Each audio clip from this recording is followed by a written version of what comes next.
Okay, it's 1 o'clock according to my watch, so we'll go ahead and get started. Good afternoon to each of you. Welcome to the two couple calling session. This is Kansas City, Missouri, and today is Monday, April the 6th. We're happy that you're here. Hope you enjoyed lunch. Hope you didn't get so much lunch you might go to sleep while we're in our presentation. Well, we've all got a job to do. Our job is to provide you some information. Your job is to stay awake. Hopefully we finish our job before you do, or you finish your job before us. We have some handouts in the front up here if you want to pick up a couple. My name is Jerry Reed. I'm from Rockledge, Florida. I've been calling just over 30 years, and I have enjoyed all 30 years of it, except for a few times when I was driving 125 miles each way twice a week to call up on the North Shore of Virginia in the middle of the winter. It got a little tiresome then, but only a couple of times. It's been a great trip. With me on my left here, and your right, is Vic Ceder. Vic's been calling about 28 years, we understand this year. He is from Los Olivos,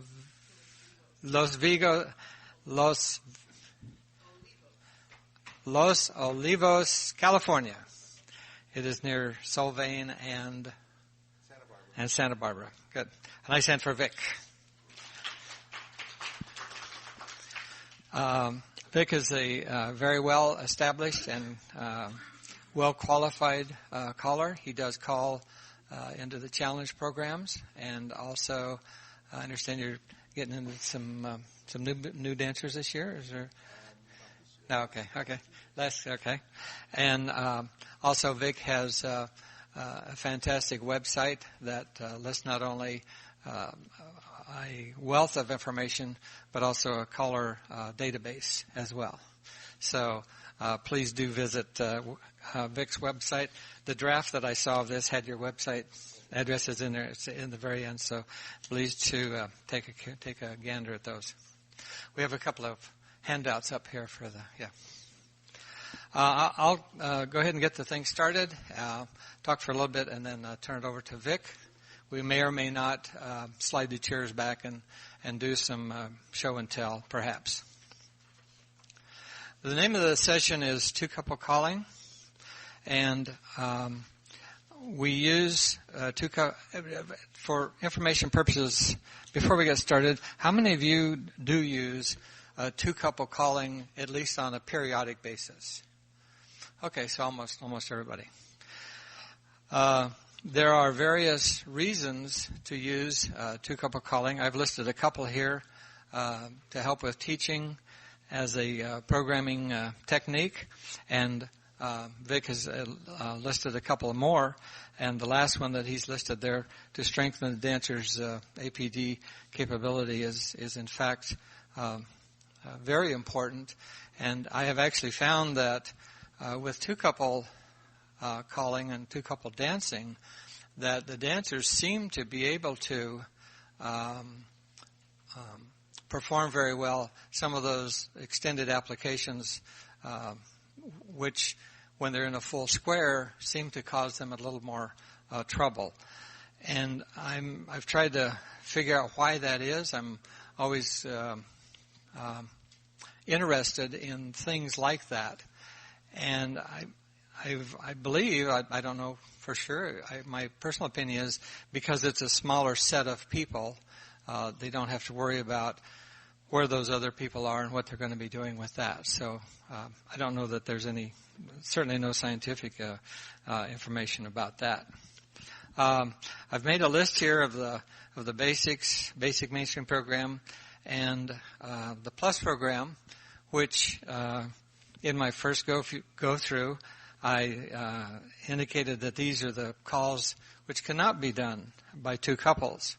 And in Vic's initial discussions for getting ready for this session, he actually pointed out a couple that are actually about 4, I think, that you said that actually can be done, 2 couple. I think separate around 1 or 2, certainly around 1 was one of them.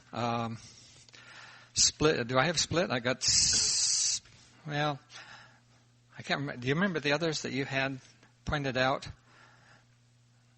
Did you have Alamo on your?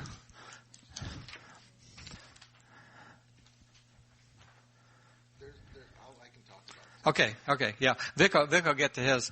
And I wrote back to Vic and I said, yeah, I do. I agree with you on a couple of those. And but the point is that I would encourage each of you to look at the programs that you call and to go through this kind of an exercise and say to yourself, can I use this in a 2-couple situation? And apply your calling to 2-couple calling.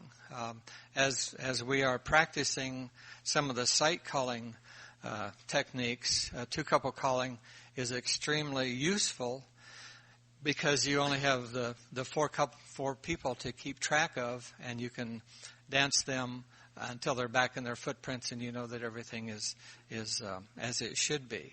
So that certainly is another purpose behind 2-couple calling. In most of the classes that I teach, particularly the beginner classes, I will have everybody get up in a big circle, and we're circling, and there's a couple of handouts here, in a big circle, and then get them into a promenade position. And this is one of the ways that I set up the 2 couples. Get them in promenade and have them promenading, and then have every other couple wheel around or turn around, or as a couple turn around. If they know wheel around by then, just wheel around. That way you've got 2 couples facing each other around the circle. Those 2 couples can work with each other, pass through, move on to the next couple, and work with some new people. I have found that is very helpful as well, because they're not dancing with the same other couple all the time. So they're dancing with a new couple. If one particular couple might be having difficulty with their partner and trying to blame the other one, or I'm sure that never happens, but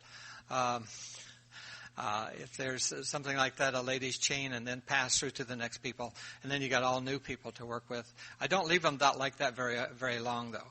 I will then get them back with the person they started with, come back to their partner, chain the ladies so everybody's back comfortable again with that. Another way to set up the 2-couple situation is just to have everybody in the hall pair up, find their partner, and pair up with another couple. And just as simple as that. Whenever I do that, I always ask them to pair up with one couple to me, to the caller, and the other couple looking at me. There are, I would suspect, ways to call, and Vic may have some of these, I'm not sure, where you have couples on an L. Say a couple at number 1 position, a couple at number 2 position. I have never done that, and I've not really experienced or experimented to do that, but it certainly could be. There's choreography that you could do from that way too. But I have the 2 couples looking at each other, and Vic will get, I think, into how you identify those couples. And I do it slightly different. I identify the couples as the couple with their back to me and the couple looking at me. Whenever I dance them, I can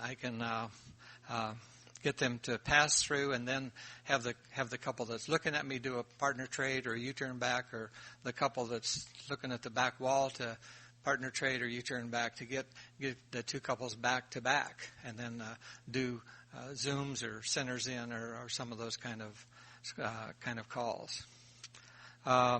Another time when I find 2 couple calling to be helpful is when I'm teaching a class and we have, say, 6 couples. We don't have enough for 2 full squares, or if we're 2 couples short of a full square situation, and I do want everybody to dance. Then I can set everybody up in two couples, and everybody then has an opportunity to dance without having to sit out. That is one of the other reasons why I like to start in a big circle, too, is because no matter how many people are there, if you do just dancing in big circle, which is not this subject, but then everybody can dance. And when you come to the two couple stuff and try to pair them up, obviously you'll have to have a even number of couples, or you could have a couple by themselves, and then when you do the two couple dancing, you pass through. Some couple is going to come to them, and then there's another couple that's by themselves, and so that's a way to do that as well. I've on my shorthand out here also item D, two couple dancing cannot replace the experience of dancing in a full square. Even if when you're in the full square, all you do is two couple dancing, the experience of dancing two couples in isolated two couple squares around the set can no way replace the experience of being in the square, keeping the square together, experiencing the other people in the square. So that's at every point within the dance experience, even if it's a teaching situation where we have that leftover two couples, at some point we have to get them into a full square so they can experience that. Then my number 2 item there as a programming gimmick, I use it periodically as that, a fun kind of a thing that I do, because I do like to have fun when I'm calling, and I believe that it is extremely important for the dancers to have fun as well. And so to add variety, one of the ways I do that is to, even if I have like my typical Tuesday plus dance, and I've got 100 squares on the floor. It's typical, yeah. Give or take 98 squares. But even if a typical dance in the wintertime in Florida for me would be 4 to 6 squares, something like that. And in those cases, sometimes I will have them just split up, and even if they're squared up, have them promenading and scatter promenade and find another couple and couple up that way. So and then just dance that two couples up, because there are many dancers around who either have never experienced dancing two couple or have experienced it very little, and it's something different that they can experience. And again, my list, Vic took exception to some of these that I have on here, and I agree with some that he has done. He opened my eyes, as a matter of fact, to say, yeah, that's certainly possible. But I would encourage each of you, to whatever program you do call, to take a look at that list, to get out your checkers or your diagrams or your computer. Are there any computer programs that do two couple? Vic, there's one out there, but we can't say whose program that is right now. Pardon me? Yeah, you better, yeah. And I forgot to say before you do that, the session is being taped, so when you do ask a question, please do get on the mics and identify who you are and where you're from. Well, I think we need to. There's a power switch at the bottom. Oh, now try it. Okay. Yeah, both of them go up. Wade Morrow from Lawrence, Kansas. Could you use the regular program and just ignore the other half? The other half of the square? Yes, as a matter of fact, you do. There's a site calling technique, I believe it's called isolated site. Is that the correct term, Paul? Isolated site where, excuse me, perhaps you would have the head couples square through 4 to bring them to their corner and just dance those people together and keep those people together no matter what. And then when you're ready to resolve, of course, come back to your corner. So you can, in fact, do that. You can isolate those two couples within the square and just call stuff to just those two couples. That's certainly possible, yeah. You want to be careful doing that and not do it too much because they're going to be dancing with the same people. And it adds adds more variety if they move to the other half of the square and dance with those people for a while. But you could do that, have them move them over there, and then move them back. So certainly you can do that. We did the setting up two couples.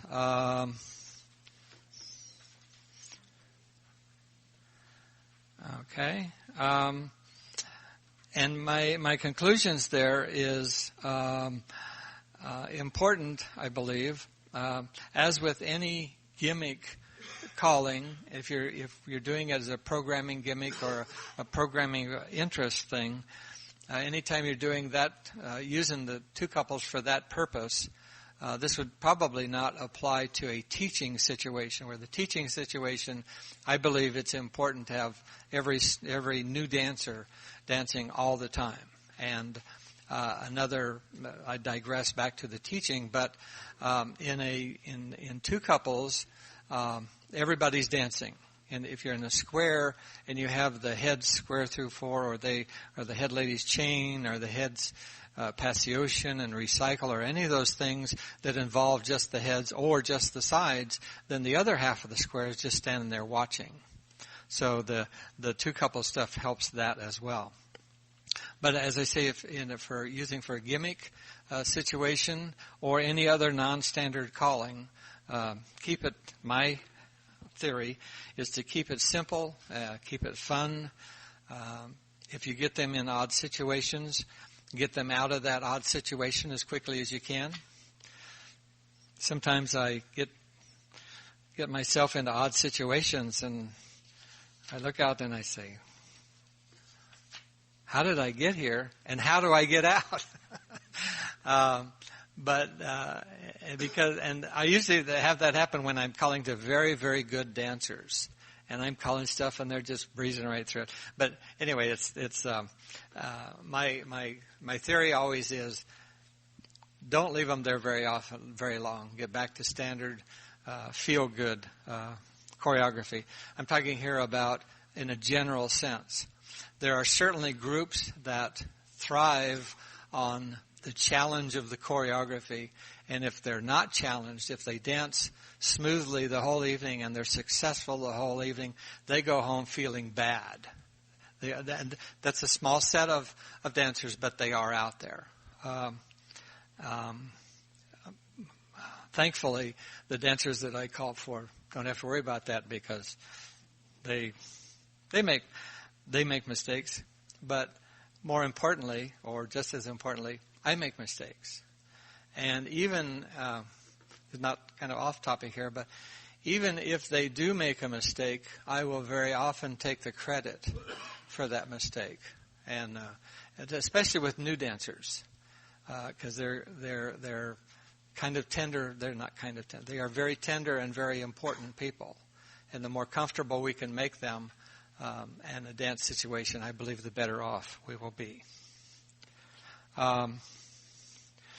And as I've said at the very, very last point there, is that with the two couple calling and the two couple dancing, I have found that the dancers seem to be able to do much of the non-standard stuff more easily than they do when I have them in a full square and trying to do the non-standard choreography from there. And I really don't know why that is, except that they're in a smaller group, obviously. But I have no additional information beyond that. Any questions or additional comments?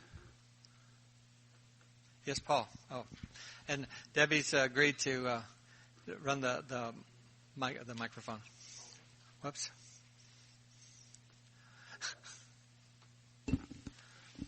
Hello. Paul Hensey, Chattanooga, Tennessee. His question earlier from Lawrence, Kansas was about keeping the dancers always there. You can always do an invert and rotate. Mm-hmm. If you're facing star through, pass through, bend the line, star through, and you're right back to where you've inverted and changed, and now they don't feel the same way dancing all the time. Brief explanation of what you mean by invert and rotate. Yeah, you Very change briefly. you change the active dancers over to the inactive, and you've changed the heads. In other words, if you're dancing north and south, you've now made them go east and west, and you've given your dancers a different look, and they've now started to feel comfortable again dancing a different way. And dancing with different people. Right. Yeah. Invert and rotate. Right. That should help. Yeah. Yes, sir. Whoops. She's trying to save batteries. Oh, you did? Oh, Paul's trying to save batteries. Yeah. Steve Trump from the Chicagoland area. This list of can and can't do, is that strictly whole or integer calls, or can we fractionalize it? Do we have the, like, spin chain through halfway, set you up in a diamond, as an example? Or you dare not? I've never tried that. I've done more to couple calling than the whole region of callers in my area. And I came from San Antonio, but coming in Chicago, I was surprised how much people resist it. Yeah. I would say no matter what we call and no matter who we call to, the bottom line, in my very humble opinion, is dancer success and fun. So if you can convey to them what it is that you want them to do.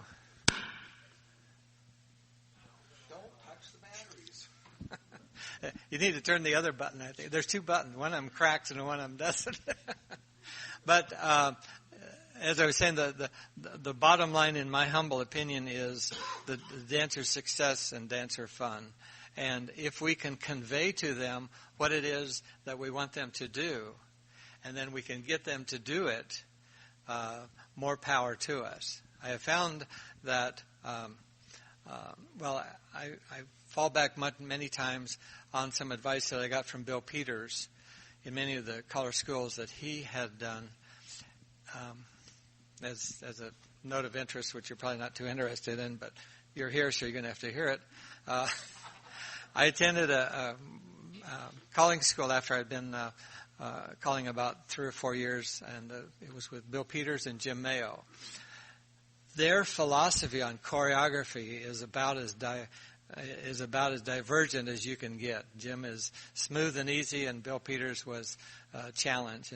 And Bill's philosophy was when you get to the point where you want to do challenging choreography, whatever program you're calling, he says the thing that you strive for is to bring them right to the edge and not let them fall off, and then bring them back. And he said the easiest part is bringing them to the edge, and the hardest part is not having them fall off. So, as I say, my humble opinion is to keep it fun and successful to dancers, whatever that means. And as I mentioned, there are some groups who strive or thrive on the challenge of the choreography, and like I say, if they go home, they've danced everything perfectly, smoothly, wind in the face. They're not as satisfied. They're probably still having fun, but they're not as satisfied as the challenge and do-overs to get it right. Any other questions or comments? I kind of rambled on there. Okay, if not, here is Vic. All right, thank you, Jerry. You've taken away some of my points, you know. Okay. Yes. I've got this nice 9-page handout here, which I hope is self-explanatory. And so I'm just going to basically go through and look at some of the stuff and mention some things. When to use two-couple programming. Typically when I use it, it's either like we don't have enough people, or I'm doing some special gimmicky star tip fun thing at the end of the night with people. I haven't really tried the circle kind of dancing, pairing up the couples yet, but I do have a little picture of a Sicilian circle, which is what they call these things on page 3 here. On the point about strengthening your dancer's APD ability, my belief is when you've got just two isolated couples there and you're sight calling to them, the reason you can do a lot more intricate material is because they're focused on those 4 dancers. There's nobody else to distract them. For example, when you call, like from a normal set, you call head square through 4, touch a quarter, scoot back. After you've done the touch a quarter, people are looking at the 4 people in their box of 4. So that's who they're focused on. So when you do the scoot back, they're going to work with those 4 people. Where if you said head square through 4, swing through, scoot back, just out of the blue, they're concentrating on their wave. And you try to call scoot back, they're like, whoa, I can't do that from here. I don't know what I'm doing. Even if you had the sexes set up so the boys were still going in, you'd still have that problem because they're focused on the wave and not the box. So when you have the 4 dancers moving there, they're only looking at those 4. So you can get away with, zooms from, mini wave boxes that you might not normally call or whatever, and left-handed stuff like that. So typically when I do 2 couples, I set them up in normal facing couples, and they're basically couples 1 and 3 from a squared set, and that's the way I use them. So I don't say heads forward to the middle and back. I just say start calling. And you can do a lot of the calls that we think are 8 dancer calls with just 2 couples. For example, like on Jerry's list, he has Alaman left down there. Now, a lot of the 8 dancer calls kind of become a little bit degenerative in that there's not much to do, right? I mean, so you can certainly Alaman left, and you're basically Alaman left and you're opposite. The boys are Alaman lefting the girl who's who's clockwise to them, and the girls are getting the guy who's counterclockwise to them, just like you would normally do. And a lot of the other calls like do pas so, which we normally think of like an 8 dancer call, you can actually do that with just if you could have one of your big circles and do the call, because you're basically working with just 2 people, your partner and your corner. And so when you're in a 2-couple set, you can make a little circle of 4 and you can actually do the call do pas so. And that one works pretty well with just 2 couples, where a call like right and left grand or weave the ring is kind of obnoxious and extra hands. And so there's a few calls like that you wouldn't actually do. But in terms of resolving kind of calls, I would certainly call Alaman left and promenade home and calls like that, but not the right and left grands. Things like Alamo rings are way too tight with 2 couples, or you might get away with 3-couple Alamo ring or a 4-couple or a gazillion couple Alamo ring.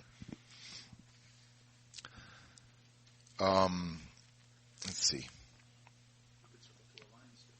Oh, yes. Like if we look at some of Jerry's calls here that I disagreed with. The call circle to align was just brought up.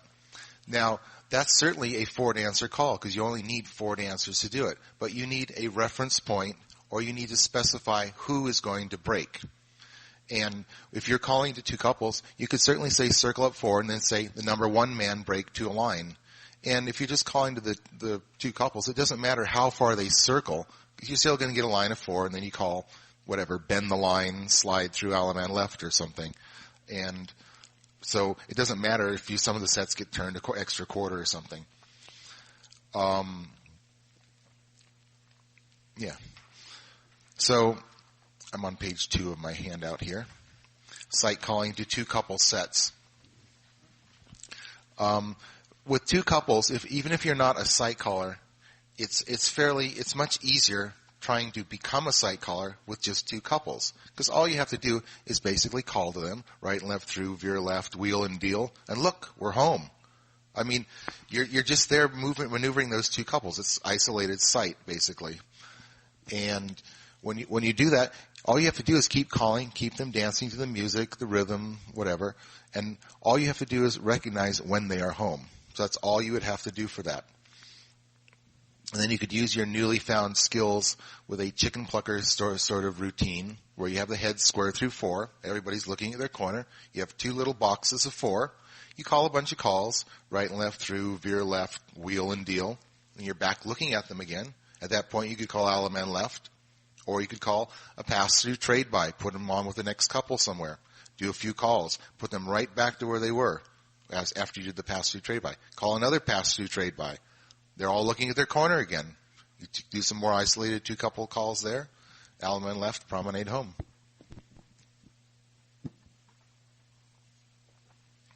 Another thing about two couples for me is, since it is a special kind of tip, if you do it like at the end of the evening when you got a few couples have gone and you just want to do something fun, you get them in little two couple sets and call stuff and make it fun for them, make it enjoyable, and make it special. And kind of what I mean by that is, when you call the calls and they're home, because you're not going to resolve with the right and left grand and a whoopee thing. You're basically either home or you're not.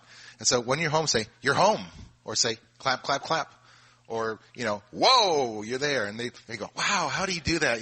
That's like really cool." Yeah, so make it a little special thing. Give it some more emphasis. Do your showmanship thing to make them like really enjoy it, and have fun calling it yourself, because this is something different for you too. You're trying to think, what can I do with only two couples, right? So have fun doing it.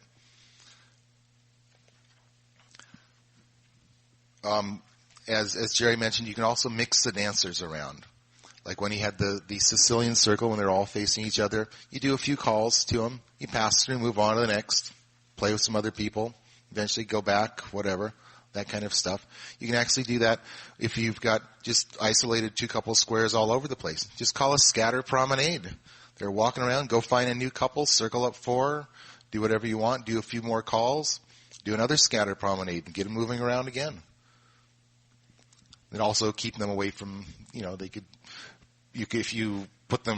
they had problems with their partners or whatever, you could do the ladies chain, then scatter promenade, do a few things. And as long as you keep those two people, you can have them all scatter promenade back to their original partner at the end, as long as you don't mix them up more than once. unless that's your plan. Another thing you can do with two couples is you can make like a contra style line. Get several sets of two couples facing and do a lot of calls that way. And then call something that rotates the couples one position down the line somehow. I have a few examples here on page 3 on how you could do that.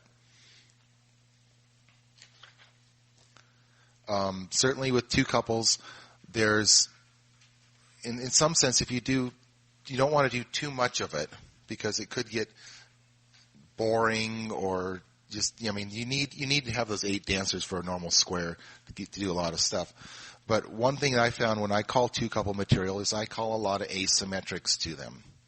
All right? Because in some sense, a lot of the calls we do, like for example, the call Zoom, we normally have one couple behind another, tandem couples. And you can't set that up without doing an asymmetric, which means, you have they're asymmetric. So, for example, if I say from the two couple set, if I say couple number 1, promenade halfway, stand behind couple number 3, we've set up the position that we normally do a zoom from. So we can just do a zoom from there. Or a centers in, cast 3/4, whatever you want, like that. And it's fairly easy to get in and out of asymmetrics with two couples. For example, the couple number 1, promenade halfway, stand behind couple 3. Couple number 1, walk forward, split couple number 3, go around 1 to a line. You got a line facing the caller now. You can also pick on individual couples to do things, like couple number 3, roll away, or those facing the caller, or those facing the music. You can use different parts of the hall as to identify people. If you got the windows on your right and something's on your left, you say, those facing the window, you turn back. So you can use parts of the hall to identify people. I also identify people by using the terms near and far, which is relative to the caller. So if I say the near to, it's the two people in your set that are closest to the caller. So I could have the near to, star through, far to, you turn back, or what have you. You can also have, let's see, I have a lot of examples in here. Oh, if you needed to, you could pick on the number 1 boy or the number 3 boy, which is why at the first page I say, tell them to remember their couple number. If you're going to use couple numbers, make sure they know that before the tip starts. Let's say them. Remember your couple number. Getting out of asymmetrics is not that difficult. It's calls like star through. If you've got boys facing couples, boys together, girls together, call star through. The leaders trade. There's several more examples in my page on how to do that. When you're calling to two couples, all those modules you've learned for two couple zeros, right? The swing through, boys run, wheel and deal. Those are just perfect two couple sequences. I mean, if you don't want to try the sight calling aspect of it, just keep calling a bunch of two couple modules. I've got a couple pages here of sample sequences.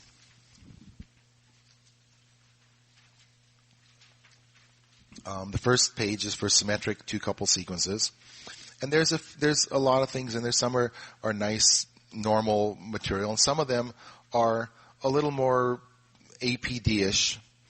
For example, in the first column, the third one, from facing couples, I have square through 3. That starts from normal facing couples. Then I have boys run, girls run. Now we're in half sashayed. I call square through 3. Then I call boys run, girls run, you're home.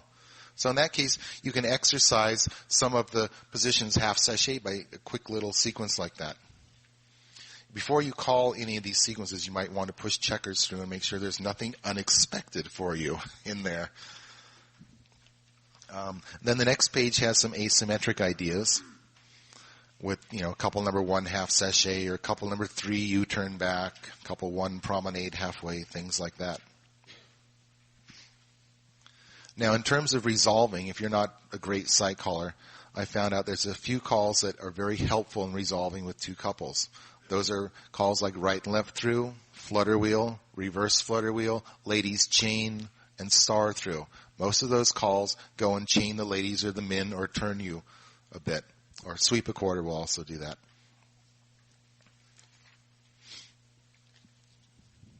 So calling to two couples makes it easier to workshop calls because you got the two couples that are they're concentrating on their set.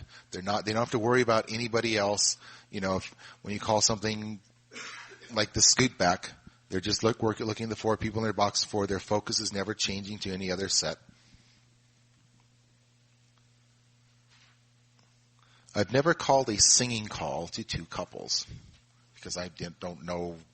I've never tried it. Have you tried that? Yeah, I've just done patter to them. But I suppose you could do a singing call, just be kind of degenerative in terms of you swing this person, you swing that person, whatever. So I guess I just do it for a little patter thing. I do call to 6 couples sometimes, and there's some pictures on the back.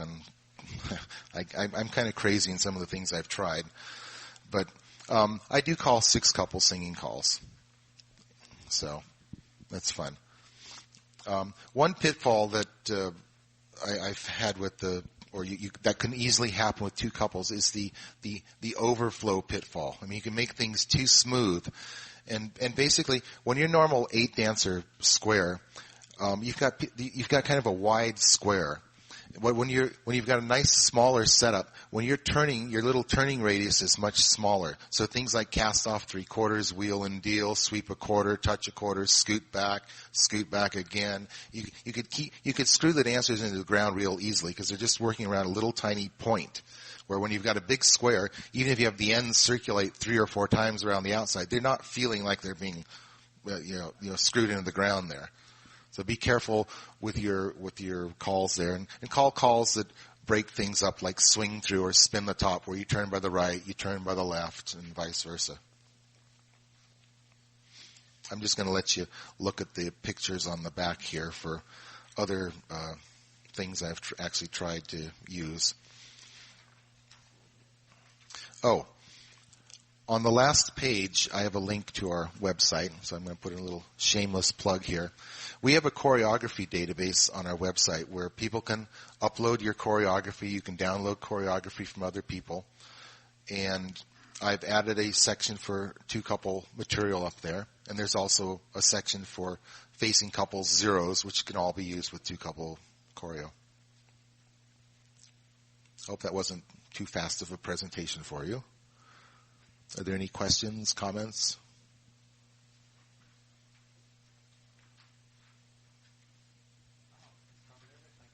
Yes.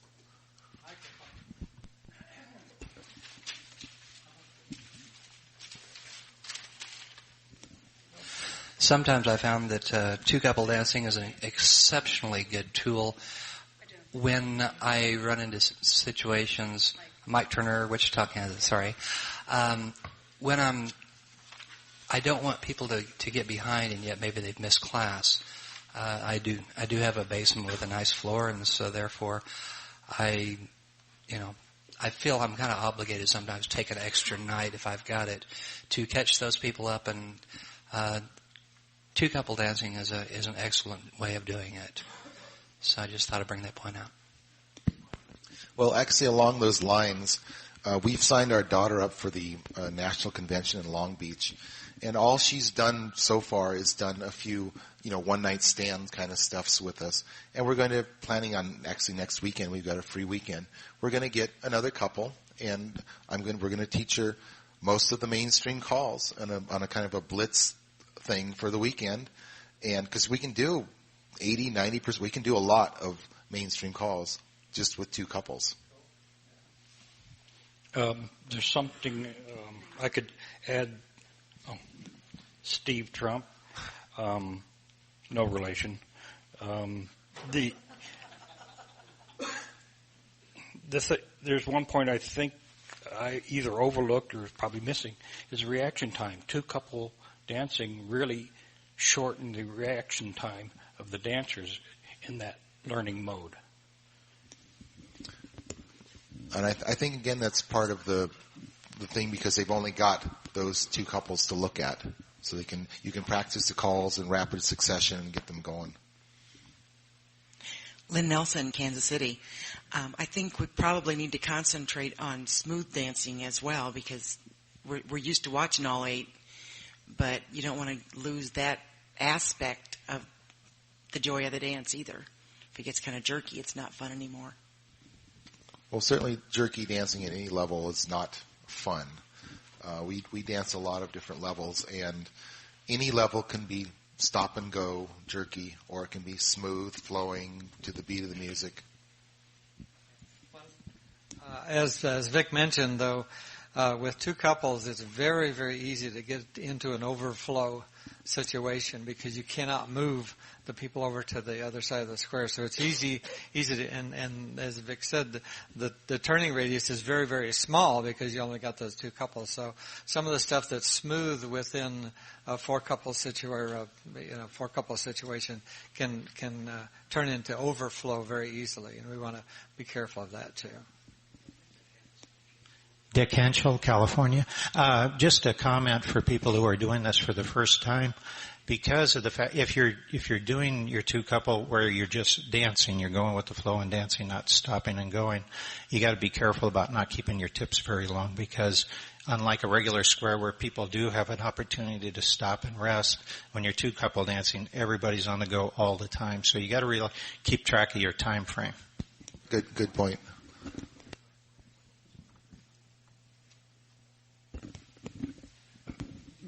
Mike Oliveri, Denver. 2 comments. Vic, first of all, your website is fantastic. You've gotten me out of more jams when people call and say, we want to workshop this and do this. The information that's on that website is just incredible, and thank you for keeping that up. Second comment that I have is, how'd you get a free weekend? It happens. Okay, so Jerry suggested we actually walk through some of these sequences here. If you'd like to move some of the chairs off to the side. It'd be interesting to me for sure just to see some of the asymmetric stuff and maybe we'll talk about a little bit some of the other stuff too. Probably just a couple. Yeah, we probably just need over here. We don't really need these. Yeah, I think that big spot there will be.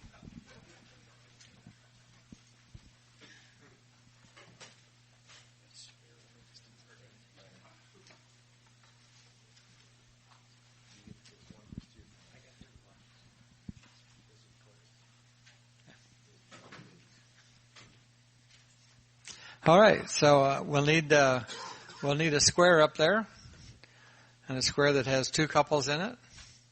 All righty, thanks, Dick.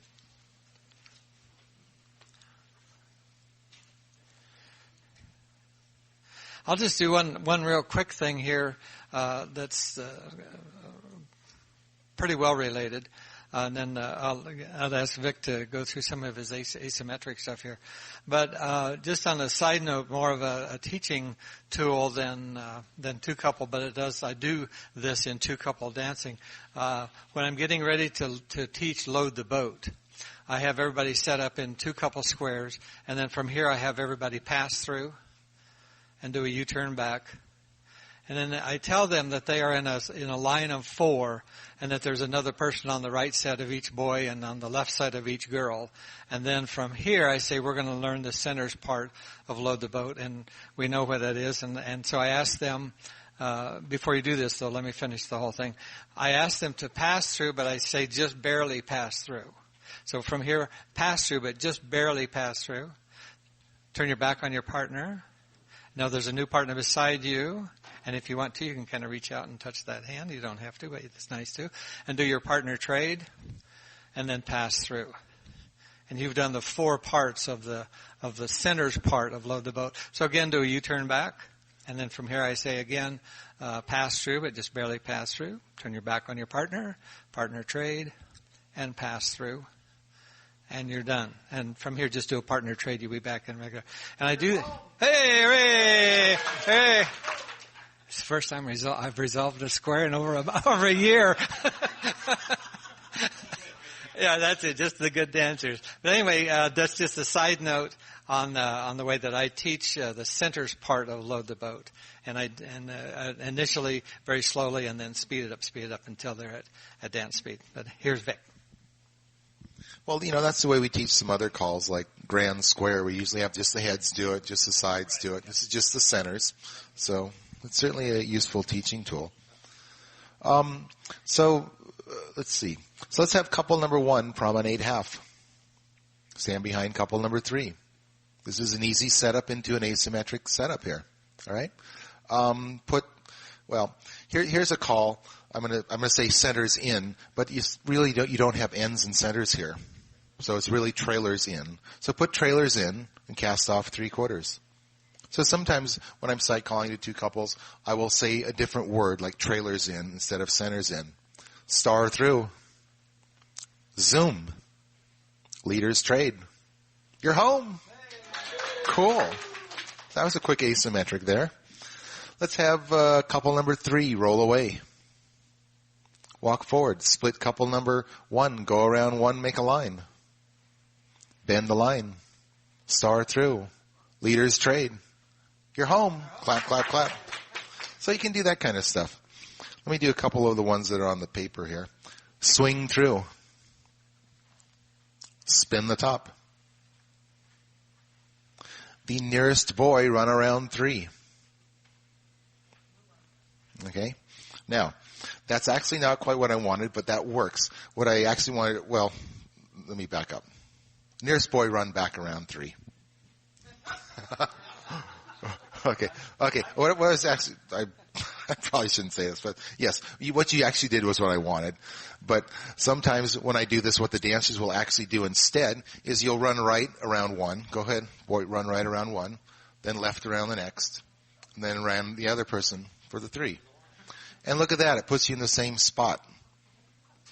So, yeah, so sometimes the dancers will do that on you instead of all 3 at once. Let's have the nearest girl run around 1. Wheel and deal. Star through. Leaders trade. You're home. So the way out of the asymmetric there was I had boys together, girls together, and we called star through, leaders trade. That gets you out right away. So there's lots of little tricks like that. What else do we have here? Couple number 1, do a half sachet. Swing through. Girls trade. So now I've set up a nice line looking at me. You can thank the dancers, thank the callers, whatever you want to do at the end of the evening. Then just call bend the line, star through, Ta-da! And they all go away home and think, oh, this is kind of fun, you know. So, I don't know if I want to get how intricate I want to get here. Here's kind of I'll pick the last one here. Couple number 1, promenade half. Okay, this one's kind of certainly non-standard, but a call like Cloverleaf is kind of strange with two couples, because you could either have everybody Cloverleaf or just the lead couples or whatever, and it's not really technically a Cloverleaf, but it sort of is, and the dancers will do what you want. So just the boys Cloverleaf. So you go in single file, face down, and you're kind of looking at the girls' shoulders there. Better read my card. Girls face in. Here's a nice asymmetric setup. Boys split the girls. First go right, next go left, go around 1, make a line of 4. Tag the line. All the way. Look at that. Now we're symmetric. Boys match, girls match. Girls turn around. Do it, osado. Look at that. By the definition. Good. Step to a wave. Boy run. Reverse your flutter. I'm not reading my card anymore. Go right and left through. You're home. Ta-da. So that's just a little bit of stuff you can play around with. You want to try some? Does anybody else have a favorite that they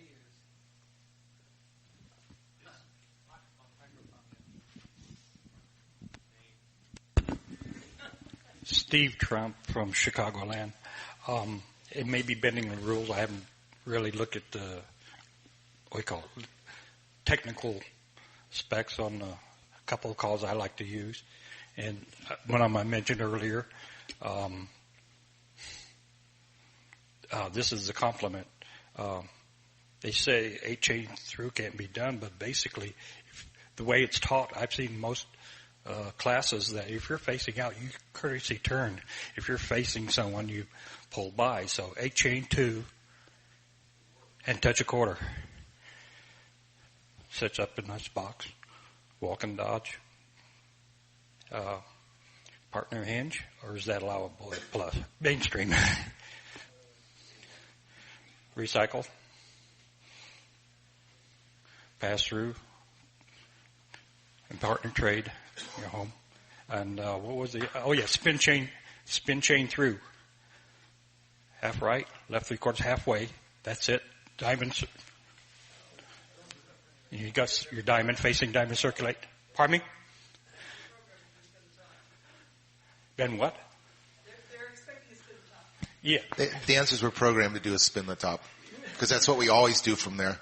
Yeah, well, I didn't spit out the half soon enough for, go ahead, go on home.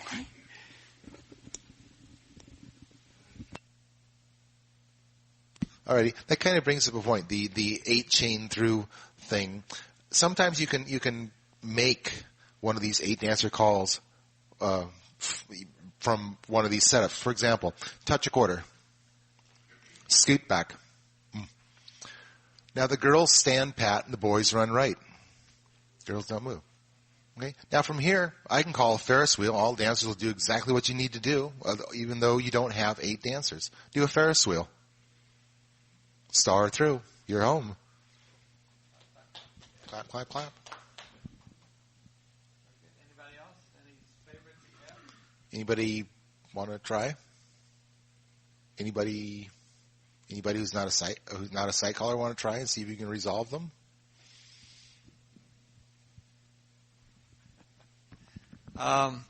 In Vic's presentation, when I got his notes, identifying the couples 1 and 3, I like that. I'll probably start using that. But the way I've used it up to now, I have a couple with their back to me and a couple face me, and I just have the couples pass through, and the couple looking at me do a partner trade, and then I say trailers in, and cast off 3/4. Or I might actually just have the boys cast off 3/4 and boys, or the girls bend the line or something like that, just as something different. And then I get into some of the extended applications teaching from here, and from here do a pass the ocean, and it's kind of different for those people in that other formation. Do a right hand single hinge for me, and then from here do a scoot back. And I know it can't be done. And then another scoot back, and we got those boy girls coming in there. And then from here, let's do a follow your neighbor. No spread, by the way. And left swing through. And take a peek if you want to, and trade the wave. Good. Centers run. Wheel and deal. Pass through. Near couple do a partner trade. Far couple do a U-turn back. Clap, clap, clap. Okay. So just that kind of a way to introduce the extended applications for some of the calls that you might want to teach or call. Let's see. I've never tried that circle to a line, but I kind of like that. So let's see. We have couples 1 and 3. So Dick and Vicky are couple number 1. So let's circle out 4, and couple number 1 break, man 1 break, and there's your line of 4. Okay, good. Boys to the right, run around the girl. Centers trade. Centers run. Wheel and deal. Touch a quarter.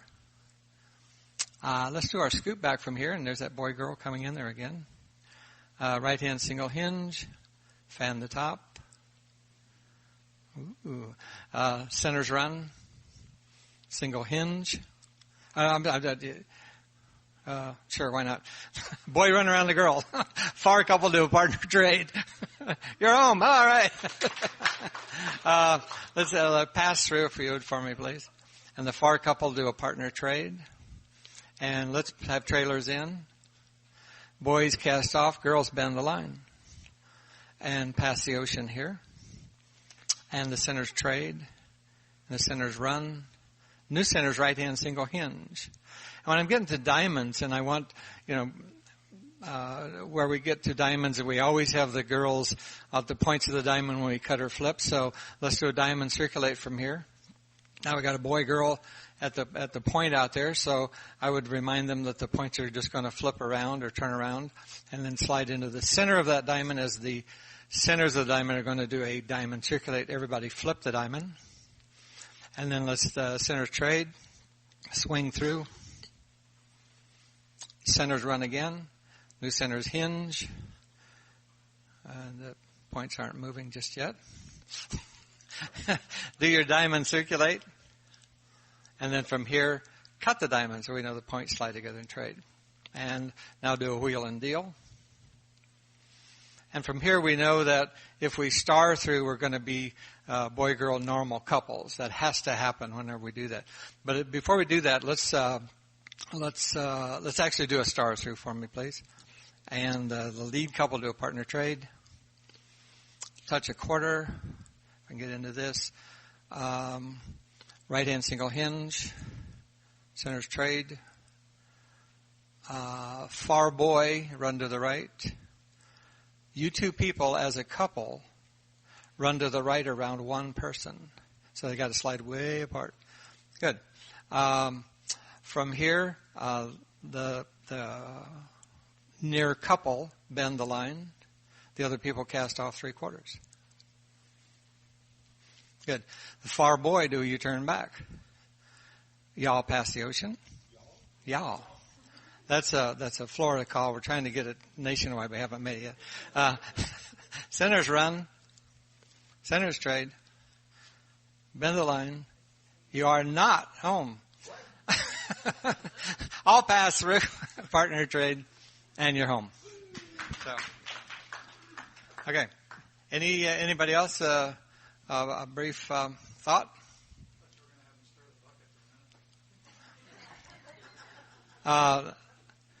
Circle 4, 3/4, number 3 man break.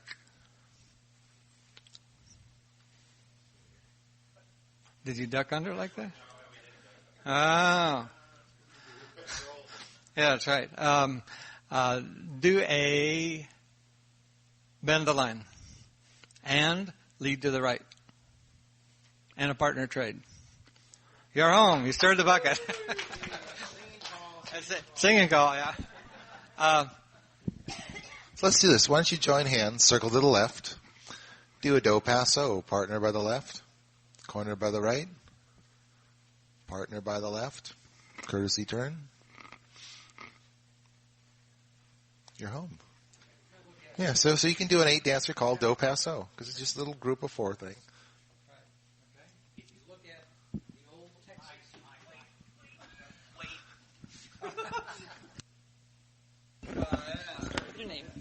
Ron Kapnick, New Jersey.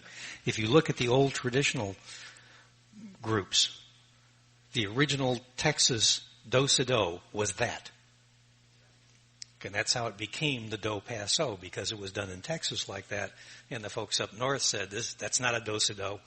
That's something else, so we got to give it a different name.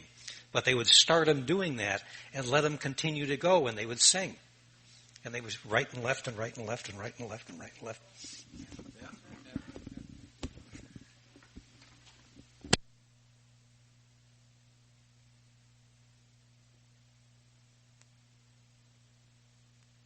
All righty.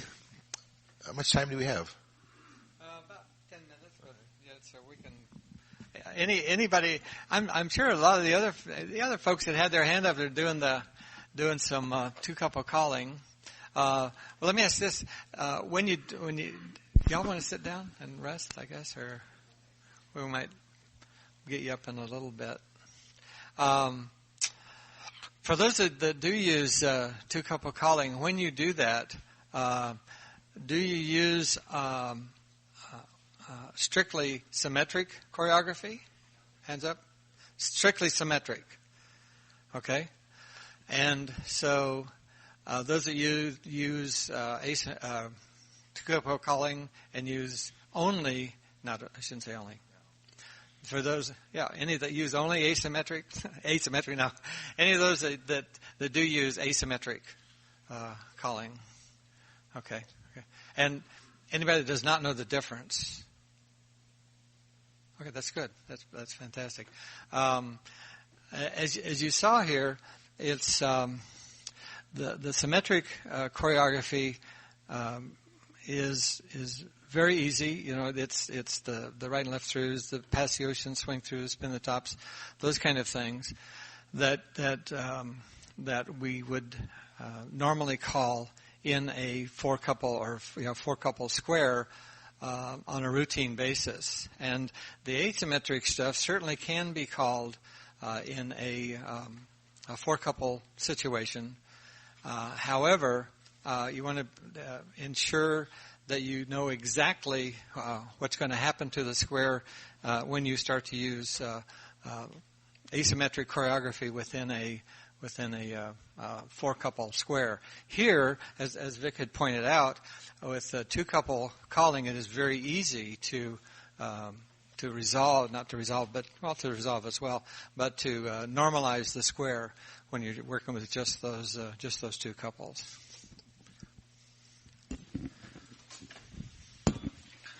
I found in that area in Chicago, people are resistant to even square up 2 couples. So you can do a little bit. I had to come up with 4 couples. You call side lead right, circle exactly halfway, and 2 couples closest to me sweep a quarter more, and that sets up facing couples T-bone, do 2-couple choreography, and I finally came up recently with a resolution out of that, which is once you got a 50-50 chance of pairing up the dancers. So you just call pass through, working to the left, chase, do a courtesy turn, and promenade. And the courtesy turn is the equalizer. Yeah, whatever will certainly work for you. And I find it fun to use the 2 couples. Sometimes I'm in a situation where I've got 6 couples. I've actually found myself in a small group that I had.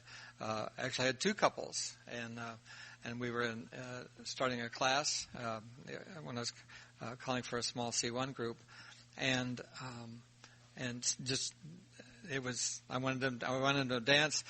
Some of the people had driven 35, 40 miles. I didn't want them to go home without dancing, so we did it that way. I think it was Dick's caution to keep the tips short, because all dancers are dancing all the time. So you do want to make sure that you don't call the typical, half hour, 45-minute tip. You want to make sure it's a little. For those 100 squares, yeah. Now, typically, I will keep the patter part of my program about 5 minutes, 4.5 to 5 minutes, and then the singing call is another 4 minutes or so. When I'm due strictly at when I call advanced, I do not use singing calls. A lot of callers do. I do not. I try to keep the tip about 9.5 to 10 minutes long. Actually, half an hour is quite short in geological time.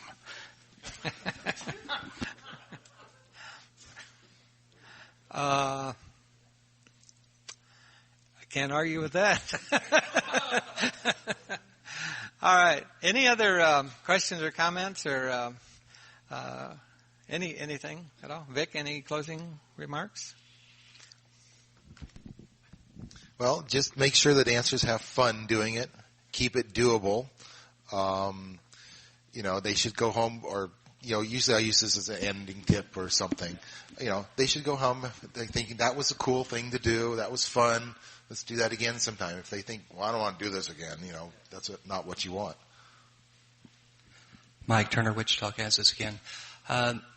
Two couple dancing is a good thing you could do. My advanced group for sometimes in the summertime, especially, we're not getting any younger, and in fact, most of the people are quite a bit older than I am, and I realize that their endurance level is not such. So normally about halfway through the dance, especially in the summertime, I try to do something like this to break up the dance and just let the people know that those that want to sit out because they are hot and tired, they have the option of doing it.